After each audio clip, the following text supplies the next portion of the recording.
ऐसा हूं मैं भगवान, ये वो सब। हमें त्याची मजाक उड़ायचा कि ऐसे भगवान है, कौन सा जादू, कौन सा भूत, ये सब फेकम फाकी बंद करो। तो बोला ठीक है, तुम एक काम करो, जाओ कोई भी जाके एक जण दरवाजा बंद करो. तर जाणार कोण? अरे एवढा जोरात तिथे दार आपडतंय, जाणार कोण पुढे?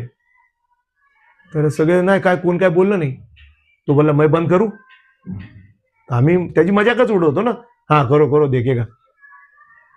अरे असा त्यांनी हातामध्ये काय पकडला एलम, आणि 2 मिनिटामध्ये दार बंद. दार बंद झालं, जे आपटत होते ना धडाधड धडाधड धडाधड बंद. सगळी पोरं शांत. त्या माणसाला सगळं म्हणजे हे करायला लागले, अरे यार क्या किया इसने इतना. त्या बाथरूम मध्ये दुसऱ्या दिवशी सकाळी आमच्या आईची आई आमच्या घरात राहायची, म्हातारी होती ती 70-75 वर्षाची. ती बोलली की बाबा त्या बाथरूम मध्ये खैस आहे.